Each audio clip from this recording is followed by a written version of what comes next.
Habari ndugu msikilizaji, karibu tena katika kipindi changu hiki cha mahusiano ya ndoa.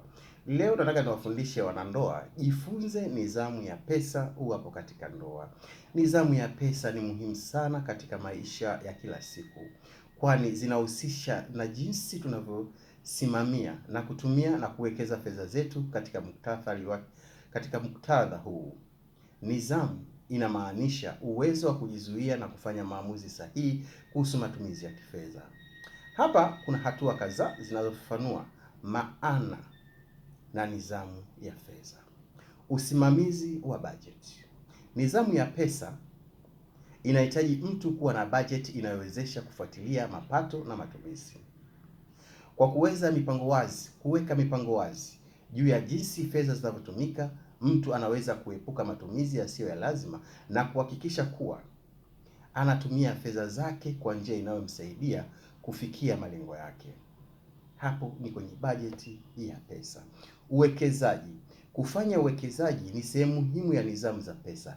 Badala ya kutumia kila kitu wanachopata, watu wanapaswa kuweka sehemu ya mapato yao kwa ajili ya uwekezaji ili fedha hizo ziweze kujizalisha.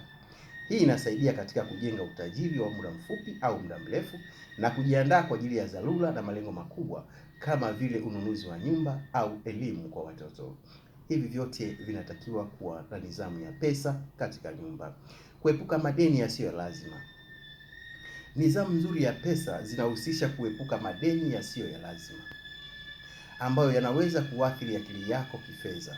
Watu wanapaswa kujifunza jinsi ya kutumia mikopo kwa busara, ikiwa ni pamoja na kulipa madeni yao kwa wakati ili kuepuka riba kubwa ambayo inaweza kuongeza mzigo wa kifedha katika jamii au katika nyumba yenu.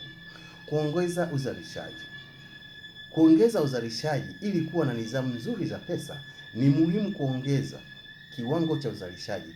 Hii inamaanisha kuboresha ujuzi wako au kutafuta fursa mpya za kazi ambazo zinaweza kuongeza mapato yako. Kwa kufanya hivyo, mtu anaweza kuwa na uwezo mkubwa wa kukubaliana na mahitaji yake bila kuwa katika hali ngumu ya kifedha. Kujifunza kutumia fedha kwa busara. Ni muhimu kuelewa kwamba kanuni za fedha ambazo zinahusiana na matumizi sahihi.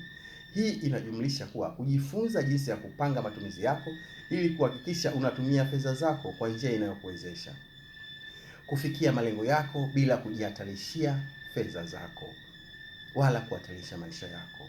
Unaweza kuhatarisha maisha yako kwa njia ipi?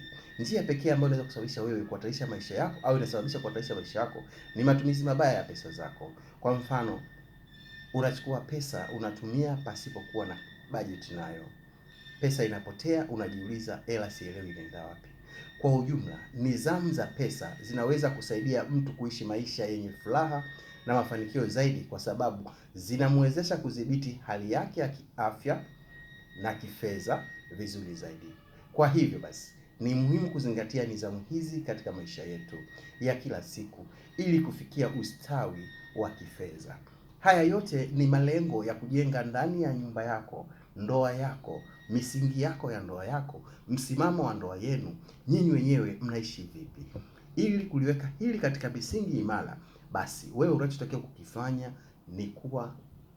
ni kuandaa bajeti yako vizuri na kuwa na nidhamu ya pesa wewe na mume wako ili kujenga familia iliyo bora. Sasa utakuta mtu haelewi jinsi ya kufanya. Unampa hela, baada ya siku 2-3 hela imeisha. Mwisho wa siku anakwambia tena, mume wangu, hela ya kula hakuna, hela ya mtoto shule hakuna, hela ya kitu fulani hakuna. Sasa hili ni tatizo ambalo litakujenga wewe kuwa na msongo wa mawazo na kuwa na finyu wa akili katika ubongo wako. Jitahidi sana kuepuka kufanya jambo bila kutafakari. Weka fedha zako pale unapoona panastahili. Hili litakujenga wewe kiafya ya akili na upendo katika nyumba yako.